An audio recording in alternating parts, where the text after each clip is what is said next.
use your powers for evil. Evil? Your evil is mine.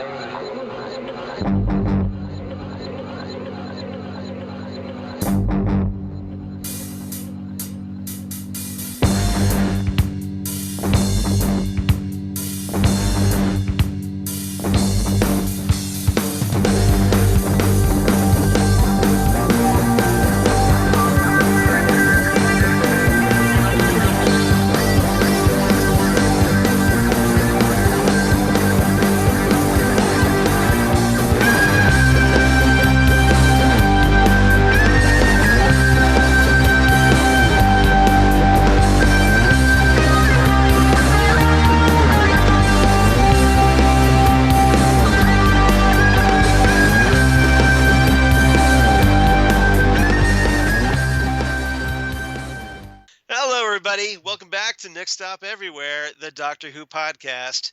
Skype willing, this is Next Stop Everywhere, the Doctor Who podcast, because Skype.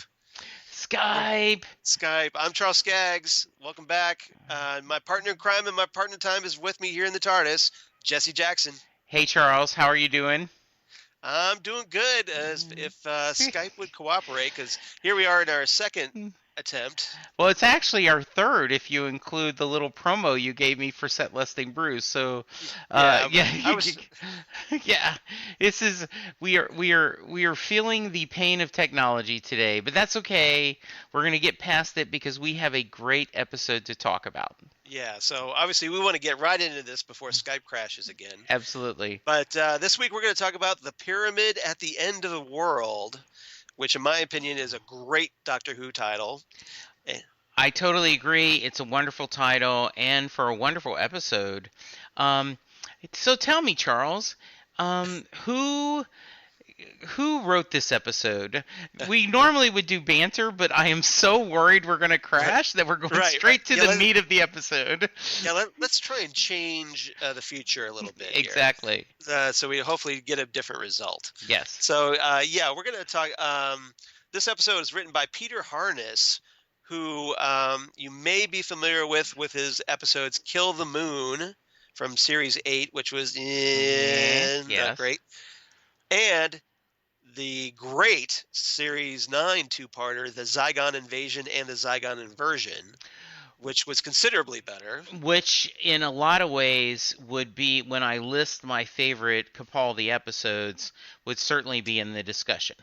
I would think that would have to be at least in your top 5, because those were, or at least the top 10, because that's those were great stories. Yes, they were. Great episodes. And co-written by Stephen Moffat, because Moffat has to kind of keep his fingers in because he wrote the previous episode, Extremis. Right. And this is directed by Daniel Nettheim, who directed last week's episode. Okay. Extremis. So we have that little bit of continuity. And it's the 7th episode from Series 10. So as we head toward the finish line here of Series 10 on the road, so we're over halfway. Yes. And so that means we only have 6 more Peter Capaldi stories to go. Yeah, it makes me very sad. This has been so good, and I don't know if this episode made me like last week's episode a little bit more, but I certainly liked this episode a lot. As did I, and I'm looking forward to talking about it with you. I think it has a lot of the traits that I like in a Doctor Who episode, and it kind of reminds me of there was a famous poem and a fairly good graphic novel called The Nail, which talk about the little things that lead to major changes. So I'm looking forward to it. I'm surprised you didn't bring up the graphic novel Watchmen, because there is the Doomsday Clock, which plays very heavily into this, which is a big metaphor in Watchmen of Alan Moore and Dave Gibbons fame. Very nicely done. I had not thought of that. So, no, I was thinking of the whole scenes of the broken beer bottle and her reading glasses breaking, how this led to this possible catastrophe. So, but Or so, but you think that's a fair comparison? Oh, That I think that is an amazing comparison and spot on. And if our listeners have not read The Watchmen, finish this shame on yeah, you, finish because this that's like, episode first, but then go get that and read it because it is amazing. But and then watch the movie by Zack Snyder because it has a better ending, in my opinion, than the graphic absolutely. novel. Yes, I agree. And it is, sometimes there's a little hate toward that movie, but I just thought it was as a good of an adaptation as we've had, especially for something that complex. But Yes. what listeners and I are dying to know is what song titles you have in your topic points this episode. Well, I'm going to make you wait for that because I'm Okay. going to talk. There's a couple of people I want to talk about first that Okay. appeared in this episode. Please do. Just real quick, I want to mention the actor Togo Igawa, who plays the Secretary General in this story. Okay. You're like, he's one of these. He's a very obscure character actor, but he's been around a couple places that you may find interesting. Okay. He played Dr. Tanizaki in the Torchwood episode Cyberwoman. Oh, nice. So he's in that. By the way, I have my DVR set for June 2nd, June 3rd, the Torchwood Marathon on BBC America. I have them all on DVD and Blu-ray. Yes. So Yes. so I don't need a stinking marathon that's going to get chopped up. So, but it's always great to. I'm glad that Torchwood's getting some airing on BBC Absolutely.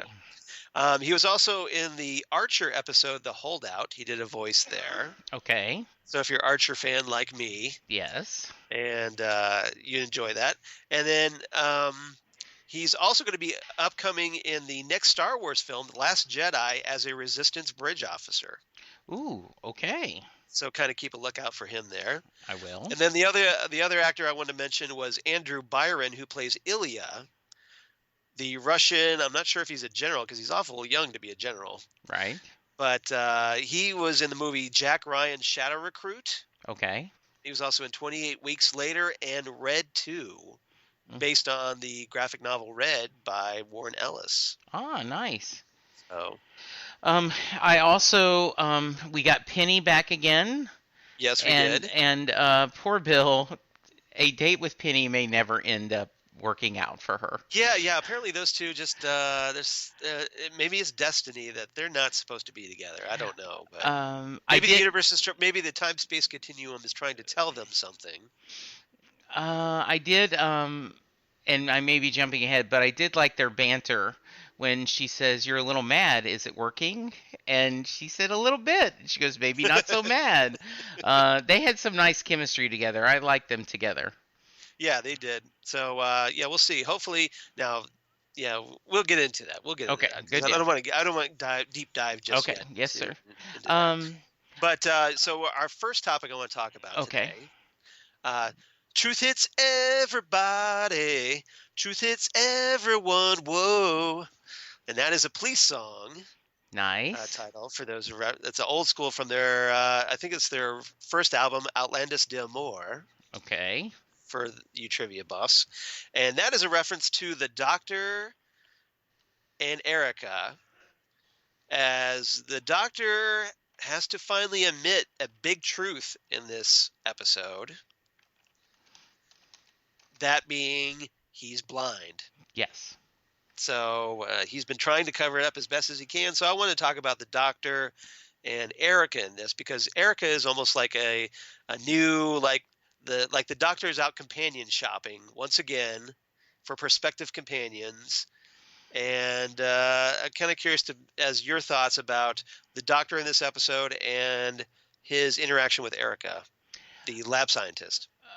I really liked that actress. I thought she came across very likable and very smart. The kind of coworker I would like to work with. I am taking this from some of the web. I do not remember which website, so I apologize for plagiarizing without giving credit. But some website, when reviewing, said we need to get a list of all the people that the Doctor implied would make a great companion during Capaldi's run, because it seems like that happened a lot on this Right. run, and I agree with that. I mean, I think David Tennant's run, it was also the same way. okay, good, okay. Because he had a lot. I mean, like, what's her name in The Voyage of the Damned? Yeah. And so, yeah, Okay. so lots of companions like that that could have been companions but weren't. Yeah, I love the fact. Seriously, what are you doing afterwards? She, I, I, Kylie lo- Minogue. I know is the actress's name. I can't yeah, remember the character's name. I really liked that. I feel like this was a nice payoff to the Doctor being blind. His arrogance and his confidence and almost cockiness of who needs sight, and with his sonic shades and Nardole, and it, because we've talked about, Was it arrogance, or was it just he was in denial over it? Like, hey, I can get by without this. It's not bothering me as much as it should. Like he's trying to be like cover up his true feelings about it. I Because don't he was almost know. because was he embarrassed to admit to Bill? Do you think? I feel, and I certainly think, now that you bring that up, that's a valid a valid Question. viewpoint. Yeah. I felt like it was arrogance. I felt it was, once again, the Doctor is the smartest man in the room, and he knows best. His plan, to sneak away one of our quotes that I'm sure will be, "Oh my God, no, I'm the Doctor," but it's understandably why you'd be confused, right? As I don't quote it exactly. So, See, I took it a little differently. okay, please. Yeah, I took it that the Doctor didn't want Bill to know that he was blinded. He's still blind, Yeah. because he didn't want her to feel that guilt over him saving her life and it costing him. Okay, I see that. I still, you haven't convinced me, and not that we're Okay. trying to convince. I totally Because get that because viewpoint. he wasn't keeping it secret from Nardole, but he kept it secret from Bill And everyone else. and everyone else. Yeah. So I think I don't know. I think everybody else for a different reason. Yeah. And I But certainly can understand him not wanting to tell Erica that he was blinded by the light. So, Man for Man / Bruce Springsteen reference. So I think it could be a little bit of both. I certainly don't disagree with your thoughts on that, but I do think that he is so confident, and that is part of the reason why he is so good at what he does. We go back to that great Clara Missy discussion. The first thing the Doctor decides is he's going to win, and then Right. he goes forward. So from his mind, he will win. He doesn't need to share this and do this. And I love the fact that a simple combination lock that has no technology, he can't use the sonic screwdriver, he can't, there's no braille, it's just a pure, and his either compassion, arrogance, guilt, whatever ease in not being truthful. It's Rule almost number his. one, It's almost his undoing. it is almost his undoing, and sets where Bill is in a almost impossible situation. And I love the reveal. Maybe jumping ahead of Yeah. that. Her. Yeah. Okay. 'Cause Hold on. Okay. yeah. Good. Yeah. Yeah. Hold on. So We'll get to that. I do think it was very smart of him to figure out how to figure out where the lab was going to be. By Nardole going, okay, turn them all To off. narrow it down. Yeah, I thought that was very smart, and then him coming up with the let's clarify, let's sanitize everything was a Right. great plan. Just he couldn't see the door, he couldn't see the lock, and that was pretty tough. I have to wonder. Yeah. I have to wonder why he didn't foresee Nardole possibly bringing the virus into the TARDIS. Because He mentioned it made a comment that Nardole had human lungs. He got them cheap. Yeah. So therefore, that it kind of implies that Nardole might be infected with that virus, which he ends up face planting on the TARDIS console room floor. And that's a little bit in the terms of friend of the show and your co-host Karen Lindsay, a hand wave, right? Right. That if the Doctor thought of it right away when he's Right. standing there, oh, you need to go back in the TARDIS, you would have thought he would have thought of it before he opened the door. And Yes. and would the Doctor have not been able to see that it was contaminated? So that's a little bit of a hand wave, because the reason we had to have Nardole come is because we need to have Nardole pass out so that he couldn't look through the Dr. Sonic's glasses to read the numbers to him. Right. Now, what if it pays off, though, later in the next episode where Nardole still has the virus inside him? Yeah, and I don't think it's a bad get. I mean, I think it worked during the storyline. It's only after the fact you kind of go, hey, wait a minute. As I was watching the story, it made a lot of sense. You could certainly make the argument that the Doctor did not realize how contaminated it was when he Right. had Nardole come out with him, and that's when he immediately knew, oh, you need to go back out. So I am not. This is not. I would not put this up for a no prize, or something that says, hey, this is inconsistent. Foreshadowing one of the questions we have in our feedback session, which I thought was very good. Right. Yes. So what did you think of the Doctor acting once again as the president of Earth? I would have liked to see Unit involved. It feels like you should have a Unit there when they kind he's of being were. president. I mean, yeah. They were there, but only very like tangentially. Yes. But I liked it. I thought it was a nice callback. We got a orange joke out Yes. of Bill, which is always funny for me. Right. Perhaps not some of our other listeners who have a different philosophy and political bent, but from my perspective, it was funny. And I also think it paid off really well. Once again, with Penny, the joke about it's the Pope, and all of a sudden, then there's another, somebody that you would not pick whatsoever showing up in Bill's, a flat, going what?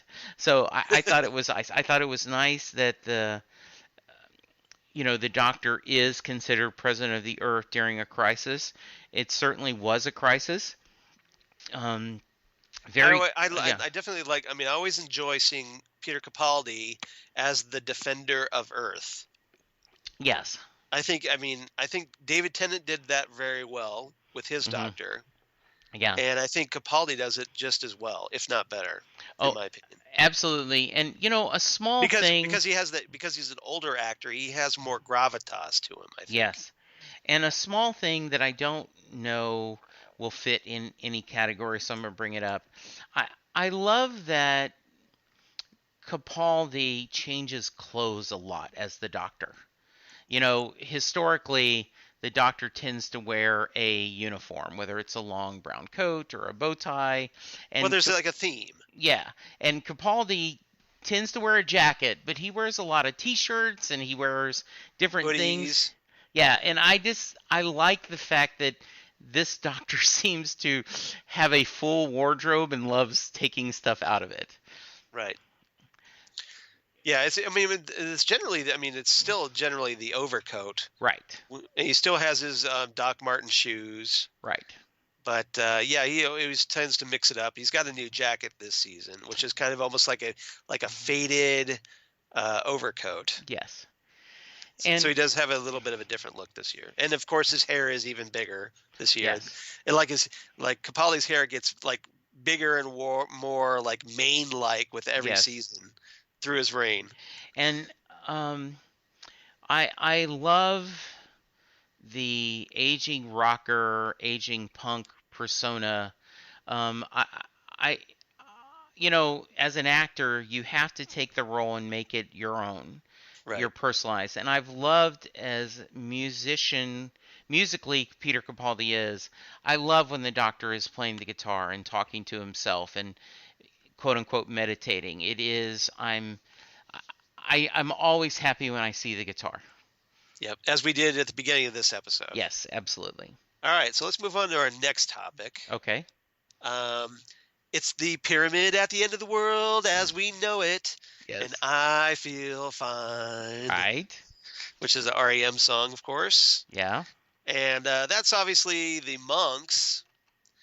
And they're who just happened to bring a 5,000-year-old pyramid overnight into this area of Turkmenistan, Easy which, for if you you to say. yeah, exactly.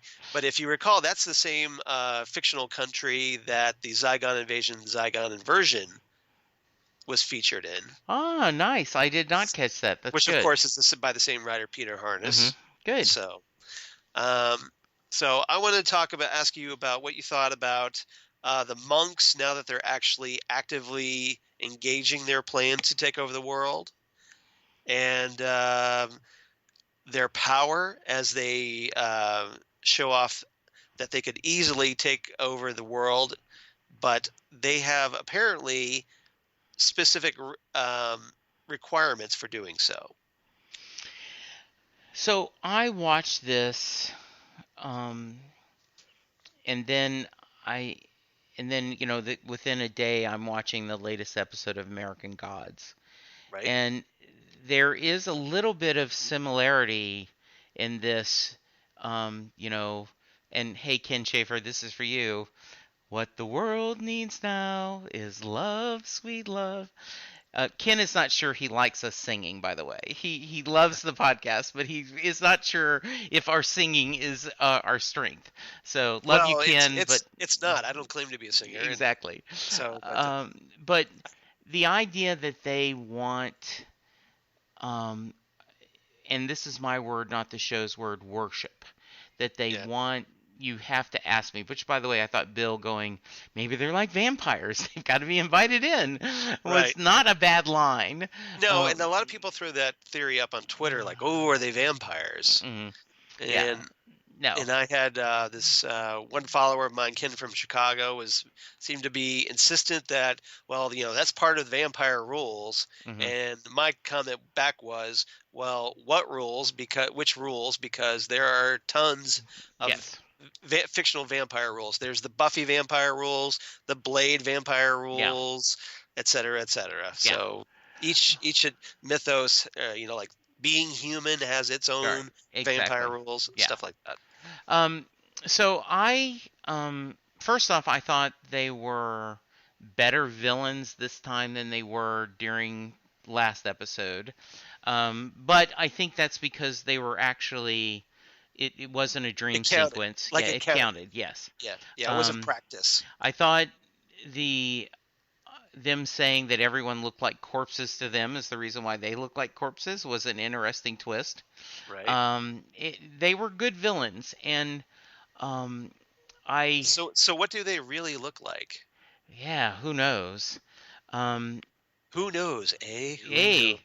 But the whole idea that they are, you're going to ask us. That's such a villainish thing to say. Right. And you know what? We're not going to just take over. We're going to wait until you want us to take over. Yeah, and I've seen that before in other shows where they say in advance, and oh, by the way, you're going to end up saying, yes, you want me to do this, because they've manipulated. I felt bad for all the military people and the Secretary General because they were weighed and found wanting.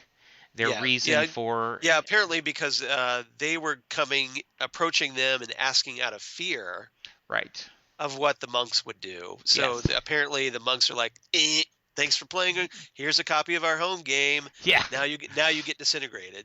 And then the other one, strategy, isn't a good enough reason. So I thought they were really good. I also like the sequence where the doctor was almost tutoring Bill, where he says, "Okay, what do we know?" And she's thinking out loud. Well, it's not really a pyramid. It's probably something disguised in a pyramid. And since it just showed up, I'm thinking alien, Right. and seeing her logic was good to see. I think that was a really nice sequence. Well, I mean, this kind of carries over the professor-student Yes. relationship that has been going on since the pilot, Mm-hmm. the first episode of the season. Yeah. That And it's almost like like a mentor-student relationship. yeah, and Penny actually said your tutor's pretty strange. Right. So I think that was really neat. All right. Anything else about the monks before we move on? No, did you agree they were pretty good villains as well? And Yeah, I think so. I thought they were nice and creepy. yes, I think they're a great design by the yes, costuming department. I agree.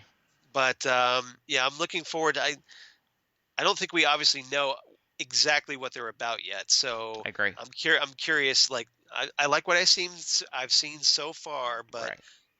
I'm waiting for the final reveal. Okay, good. I think there's more going on there. So we'll find out in Okay. next week's episode. All right, so let's move on to our third topic. How deep is your love? How deep is your love? I really need to learn. I just Which is the Bee Gees classic from yes. Saturday Night Fever. Um, I will. I am sorry that I've put the extra burden of you having song titles as things, but truly one of my happiest things is talking Doctor Who with you, and then Hey, then throwing it's like I have dessert, but now I have extra whipped cream by Charles doing musical topics. So thank you. if nothing else, I'm keeping you entertained. You are, and I love it. Um, Apologies to everybody else, but hey, you know what? but I'm keeping Jesse entertained The here. truth is, we do this for us, and then Exactly. if no one else listened, you and I would have a blast, and we are Yep. grateful that other people listen. Um, I I And this, love and this this is Bill and Penny, by the yeah, way. okay. Because I was going to talk about the Doctor and Bill, But which we is can, also a love. We can go through that. yeah, we can. Yeah. That's fine. That's Bill. It's basically Bill and the Doctor and Bill and Penny that what Yes. I'm talking about here. Um, I love that Bill decides to tell what's going on to Penny, knowing she probably won't believe her, but it's a funny story. It's an engaging story, and they're connecting, and and there's a little bit of flirting, like when Penny says, "Well, maybe, your subconscious wants you on the straight and narrow." With the Pope coming and this, well, how about you? And just when you feel like there's that little chemistry, the Secretary General comes in, and the Army men, put your hands So up. so so who's going to interrupt their their next date? Exactly. Like, And is it going to be Bigfoot or is it going to be like, a Cyberman or mhm. what? Or Missy? If I'm BBC America or I'm BBC, and I know I would find a celebrity to Right. jump in the next time. It's Like Patrick Stewart or yeah, something. exactly. Just like like going, what? It's Hugh Grant as the Yeah. British Prime Right. Minister from Love Actually. It's just um the I P- Bill has a charm to her that she's had in a lot of ways a rough life, but it Right. has not brought her. She does Down. not feel exactly. Right. She is still optimistic. She still thinks of good things, and she still is pursuing bigger and better things. And I love that the fact that um Yeah. the Like, doctor. Go go ahead. ahead. No, I Uh, was just going to say, go ahead. I like that she thought Penny was out of her league. The doctor told her not, and she was going for that. Um, there is. I continue just to enjoy Bill as a companion. I love how smart she is. I love the caring and how much affection she has for the Doctor, and not in a romantic way, but a truly, family, because she doesn't have a lot of family. She has a foster mom that is strained at best, Yeah, Moira. Yeah, Yeah. I think Bill, she still feels bad about her mom Yes. being dead, apparently. Right. And we still don't know the circumstances that took place. Right. But yeah, she still feels bad. But like you said, she doesn't let that bring her down. She Absolutely. still has that sense of wonder, which is Yeah. why she finds the Doctor so appealing. Yes. And obviously, over the past 6 episodes, they've become much closer Yes. rather quickly, Yes. and it's showing here in this episode. Absolutely. And I'm I buy this. I buy the idea, you know, we talked a lot in over the past, dozens of shows we've discussed, is that the Doctor likes picking up strays, and he Right, enjoys this companions are part friend, part pet, part, you know, conscience. There's a lot of reasons why he has this, and so he has great affection each time he has someone join him in the TARDIS. And I love the fact that she is getting help from a father figure, a mentor from him. right. Yes. I think so. All right, so yeah, here obviously she makes this deal with the monks Yes. to restore the Doctor's eyesight, Yeah. and it's basically it's one of those deals that you're just screaming at the television because it's a cliffhanger, Right. but two, it's just like, okay, Bill, you're turning over control all of Earth over just so the Doctor can see again. Yeah. What are you doing? Yeah. And to mix our metaphors, right? The needs of the one outweigh the needs of Right, the many. Shout out to Spock. right. And I don't know if it's a good deal. I I don't think it's understand. I don't think it's. Yeah, go ahead, Charles. well. I was just gonna say the Doctor doesn't want this deal, No. and but I think there's guilt there. Yes. I think now that she knows, Yes. there's some screaming guilt there because she feels guilty that the Doctor was blinded because of her having to save her life. Yes. And so now she feels like I have to do this. She feels obligated. And No matter what the cost. And obviously I don't think the Doctor would agree. and to bring up, you know, Torchwood in Children of Earth, Jack Right. is faced with the same decision, and he makes the harder decision, the cold-hearted decision. And I like the fact that Bill is human, and that Bill, I think many of us would make that decision. If you had to choose between the world and Lori, or I had to choose between the world and Linda, I would like to say I'd be strong and I would pick the world, but I Right. don't know if I would, And so I think this makes her very human. It makes her very lovable, and it also sets up a great cliffhanger, right? Right. So it isn't just, well, she made the wrong decision for the sake of her story. It's no, I believe her making the story. I can't say I wouldn't make that same decision, even though intellectually I know that's a bad decision. Right. But she made it with her heart, and that's why the monks, when they weighed her, found her, she passed the test. Right. Yeah, apparently her love was genuine, Yes. which allowed them to assert their control over Earth. Now, why they felt the need, I'm still trying to understand why the monks feel they have to, like, this is the only way they can take over Earth. And even the Doctor is asking, Yes. well, you could take over the Earth in a heartbeat. Right. Why don't you? Yeah. So I think there's obviously more that's going to be coming out about why they need this emotion. And I will share with you because we're in a safe place.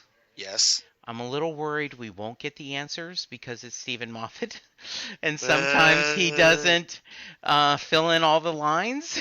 yes, I, that's a potential concern. I yes, agree. I mean, don't get me wrong, loving the story. I have no, I have mad props for Stephen, but I'm just saying sometimes he gets caught up into the story and like, oh, we won't worry about that. So Right. I don't think in this case, but just sharing a little fear. Thank you for holding my hand through this scary part. No problem. No problem. So, yeah. So obviously next week we have to find out exactly how the Doctor gets everyone on Earth out of this mess. Yes. And so obviously maybe Bill was concerned that um, the monks were going to find someone to do it anyway to Yes. take over the Earth.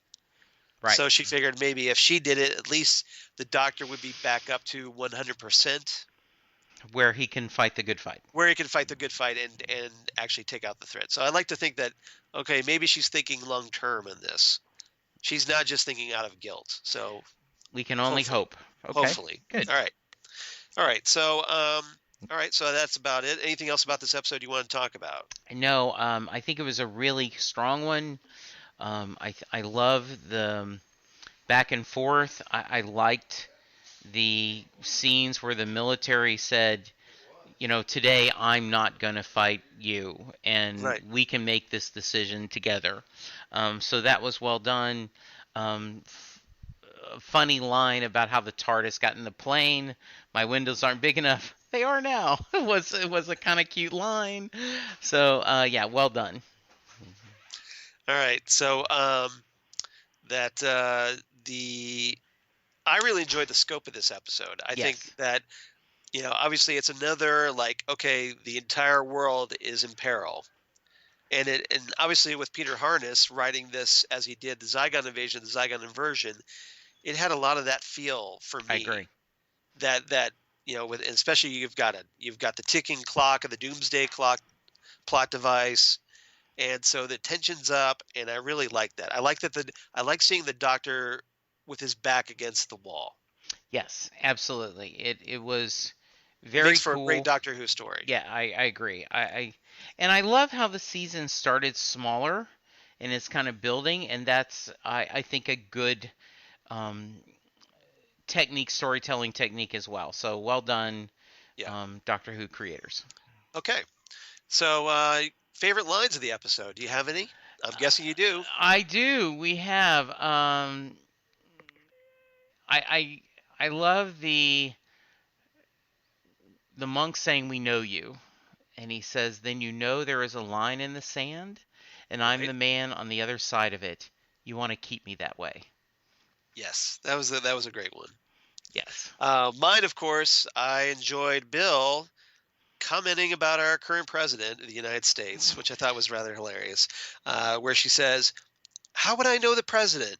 I wouldn't have even voted for him. He's orange." Yes. Well, obviously Um, she wouldn't have voted for him anyway because yes. she's a Brit and the president is American. So yeah, Yes. that wouldn't quite work as far as voting regulations. No, it wouldn't. Another great one was the monk saying, "Without our help, planet Earth is doomed."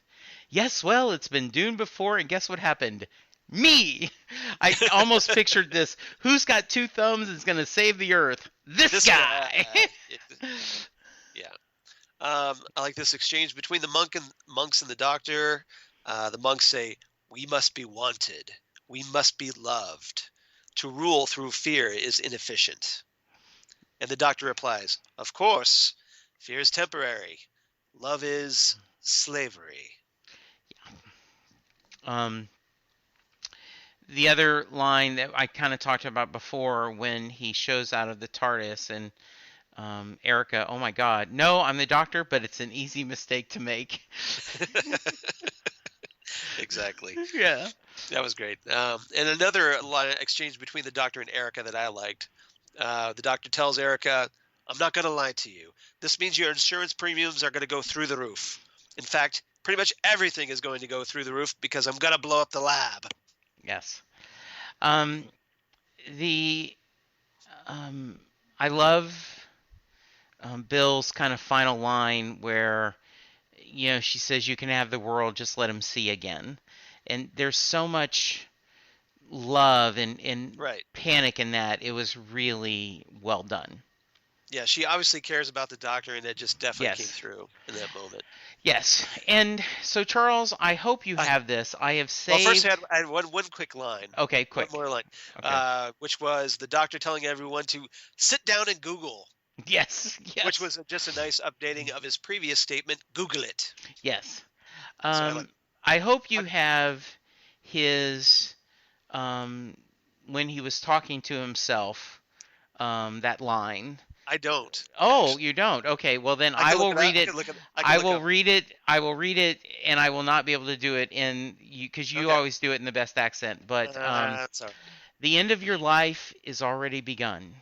There is a last place you will ever go, a last door you will ever walk through, a last sight you will ever see, and every step you ever take is moving you closer. The end of the world is a billion billion tiny moments, and somewhere unnoticed, in silence or in darkness, it has already begun. And then, Every breath you take, absolutely. every move you make. And No, him playing the guitar, and he's talking to himself. And then, of yeah. course, in a brilliance, Bill going, "Are you talking to yourself in there?" So just perfect. I kind of wonder, like, well, is he talking to the audience? Yes, I was absolutely. I was wondering if he was breaking the fourth wall a little bit in that scene. Yeah, could be. Yeah. So very nice. All right. So, do you have a rating for this story? I This episode? do. I like this one a lot, and I give it 9 out of 10 misplaced decimal points. Nice. Thank you. Well, we're totally in sync. I give it 9 out of 10 mystery pyramids. Good. So, yeah, Yeah. definitely. We definitely Um, like this one, yeah. and looking forward to how to see it all wraps up next week. And what I think, because it was a full story, even Right. though it's a part time, it's the first half. We got a beginning, middle, and end, and so we got another chapter to finish the rest of the story. But this story felt complete. In fact, this was a very thick episode. I was watching it, and um, I paused it to go get something to drink, and I'm like, God, I'm only 20 minutes into the episode. Because it already felt like just so much had happened. So great Right. stuff. Yes. Now, you're on record as saying that you're not a fan of multi-part episodes. That is true. I am. So how do you feel about this one so far? Well, as I said, because it felt like a full story, I don't mind it at all. So yeah, very very happy, and looking forward to it. Yeah, I was. This was great. Yeah. I thought so too. Yeah. All right, so this week in the reverse the polarity, as we reverse the polarity of the neutron flow, Yes. we're going to go back to 1975 for, you guessed it, Pyramids of Mars. Yes. The third serial, season 13, written by, air quotes, Stephen Harris, who is actually a pseudonym of writers Robert Holmes and Louis Greifer. And so in this story, we start off in Egypt of 1911, where archaeology professor Marcus Scarman excavates a pyramid and finds the door to the burial chamber is inscribed with the Eye of Horus. So, all right, we already have a pyramid, just like in the title. Scarman's Egyptians' assistants panic and flee, leaving the professor to enter the chamber alone, which is never a good idea in Doctor Who. No. So as he holds the light up to the tomb, he is blasted by a green ray, and as we find out that aliens are behind the pyramid, just like in this story. Yes. So meanwhile, in the TARDIS, after Sarah Jane sees a apparition of a jackal-like face in the TARDIS console room, the Fourth Doctor lands the TARDIS in the Scarman family home in 1911 England, which is filled with Egyptian artifacts. The Doctor and Sarah Jane meet Lawrence Scarman, Professor Scarman's brother, who is an amateur scientist that has just happened to have intercepted a signal from Mars.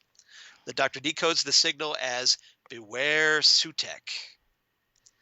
The Doctor explains that Sutekh is the last of a powerful alien race known as the Osirans. Wouldn't it be great if the monks turned out to be the Osirans? That Just would be saying. awesome. That'd be That would be. cool.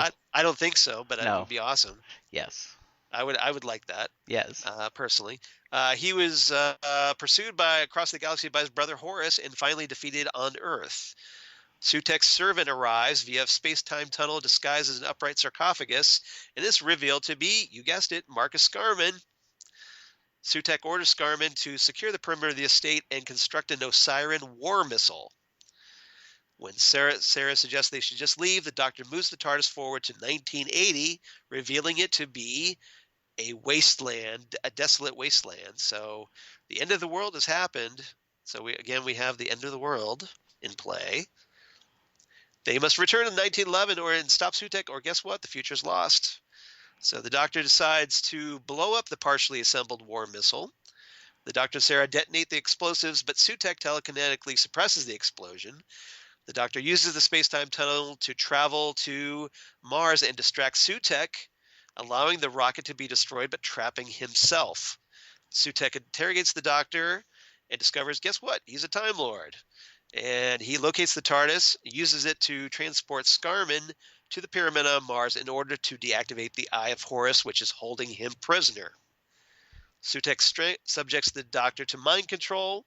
Sutekh orders Scarman to dispose of the Doctor, and Scarman strangles him, but the Doctor regains consciousness soon after because his respiratory bypass system allowed him to avoid death.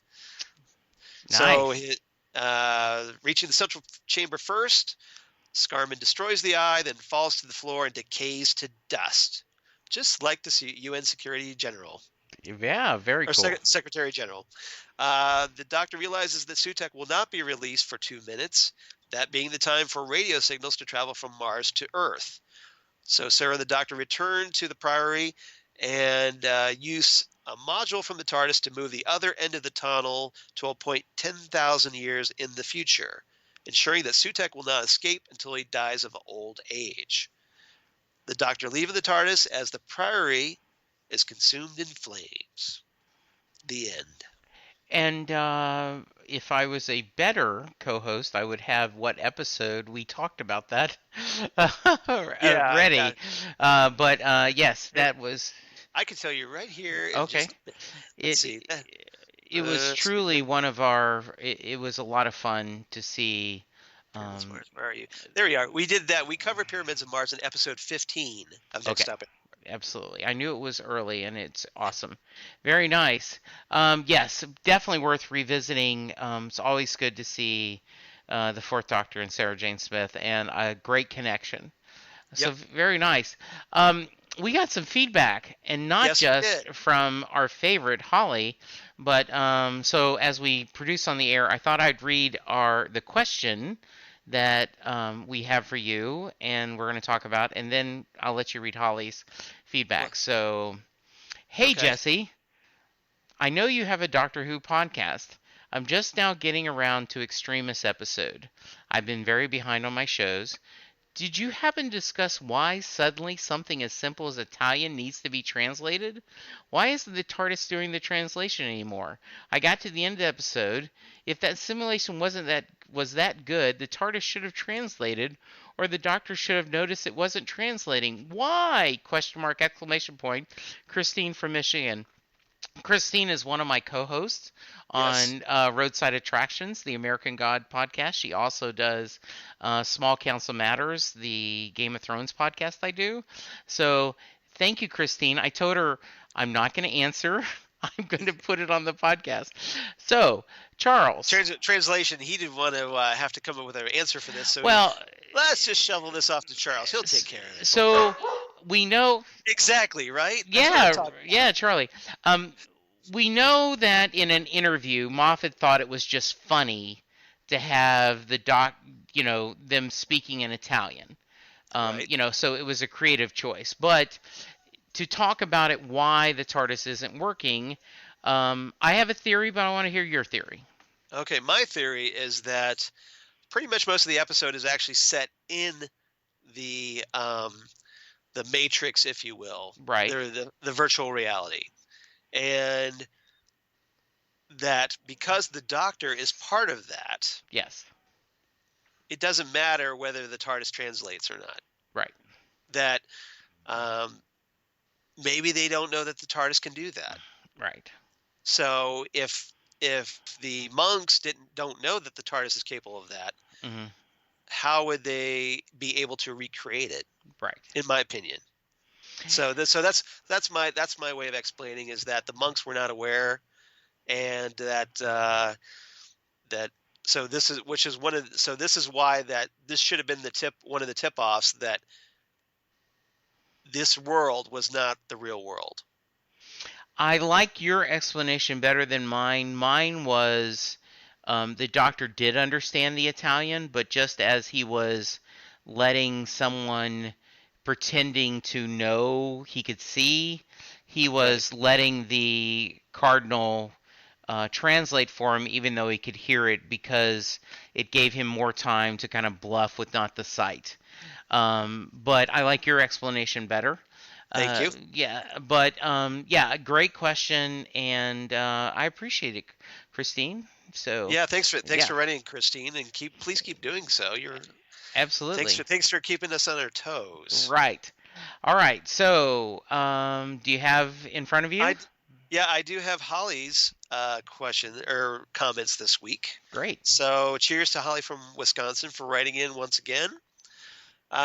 She says, "Hey, Charles and Jesse." By the way, Jesse's spelled with just an E, 2 E's, no I. That's just okay. Yes. Just a little FYI, but I'm sure it's a common mistake. It is a very common mistake. Yeah, so no big deal. So talk about a roller coaster of an episode. At first, when the soldier stormed into Bill's apartment, I was expecting UNIT and not the United Nations. Well, UNIT is the United Nations Intelligence Task Force, or at least they used to be. So yes, I think it's kind of 6 of one, half a dozen of the other, really. Those monks are sure meddlesome. I see what you did there, because the meddlesome monk. Well, gee, that's an old school reference to the meddling monk from the William Hartnell era. So, cheers to you for that. Very nice, Holly. Yes. Yeah, I don't know if that was intentional, but if it was, I see what you did there. We're going to give her the points anyway, right? Yeah, I will. Yeah, we'll give you points for that. So we'll just mark one up there for Holly. Yeah. All right. So they reminded me of the 3 fates and deciding which fate/future to cut. I thought that was a really nice point, especially with all the strands that they had them all touch. Right. Really cool. All right. So as they said in Disney's Hercules, indoor plumbing, it's going to be big. Very nice. So Holly continues, a very interesting idea to have the Doctor be the president of the world in time of extreme crisis. Bill consenting to save the Doctor at the end and then ending it on the cliffhanger. Arg! Grr, arg, to quote Joss Whedon. Yes. Can't wait to see how all this pans out next week. Looking forward to your thoughts on this episode. Well, you just had our thoughts on this episode, so hopefully you enjoyed them. Yes. And thank you for sharing your thoughts, Holly. We always appreciate it, as we would appreciate anybody who writes in to Next Stop Everywhere. Yeah, we really appreciate it, Holly, and you have been consistent this season sharing, and it means a lot. He's also been sharing on American Gods, and so that's been that's awesome. Kind of fun. Yes, absolutely. So if someone wants to give us feedback like Holly, how could they? Well, since you asked, you can write to us at Next Stop Everywhere, SMG. Yes, we know that's a long email address. Next Stop Everywhere, SMG at gmail.com. Or you can reach us on Twitter at Next Stop SMG, where you can always tweet us or instant message us. And you can reach us at Facebook at Next Stop Everywhere, the Doctor Who podcast, of course. And Jesse, where can they reach you? Well, they can also leave us a voicemail at 214-736-3121. It is our Skype voicemail that I collect for all my voicemails, all of our shows, but it is, I certainly can use that, and we'd love to hear your voice. I am at Jesse Jackson, DFW, on Twitter. I am also on Facebook, Jesse Jackson, and we'd love to hear from you. And Charles, talk about where they can reach you.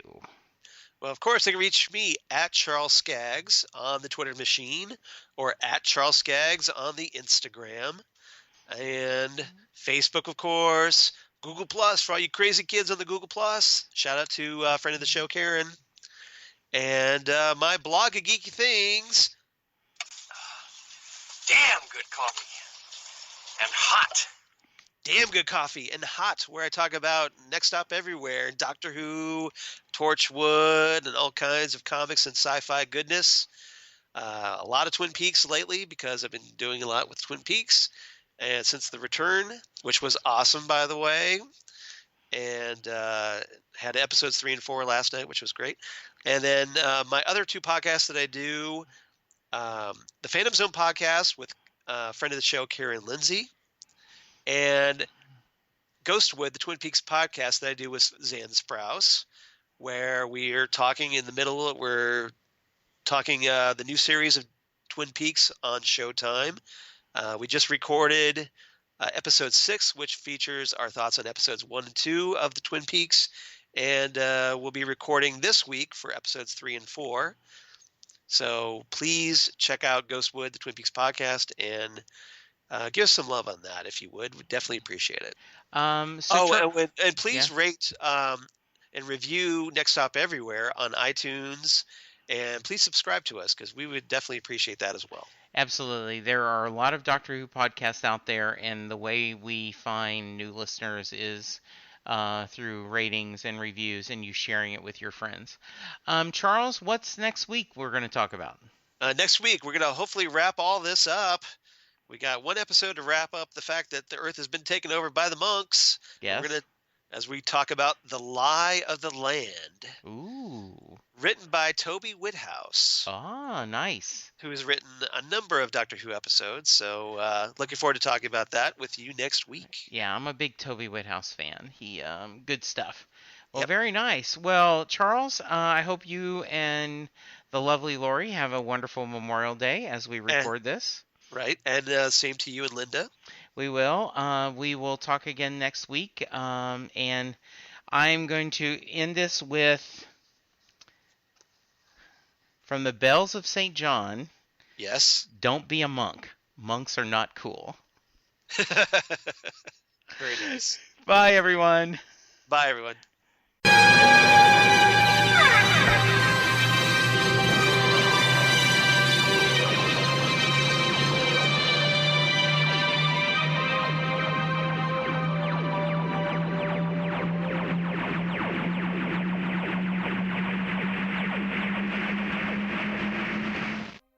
Hello, everybody. Welcome back to Next Stop Everywhere, the Doctor Who podcast. I'm Charles Skaggs. With me, as always, my partner in crime and my partner in time. Ready to talk some Doctor Who, Jesse Jackson. Hey, Charles. Glad to be here. I've broken my reading glasses, so I may need you to help me read our feedback this time. Oh, that's no problem. Were you out drinking heavily last night with broken beer bottles?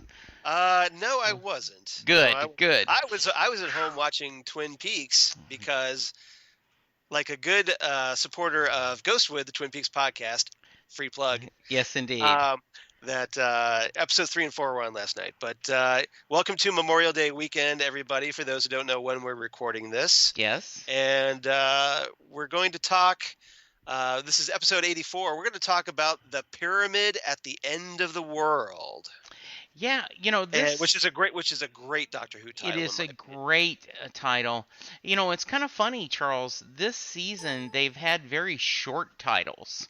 Right. A lot of one-word titles and such. And this reminds me a little bit of, The Ocean at the End of the Lane. The Right. the Neil Gaiman novel, and then of course Pyramids of Mars.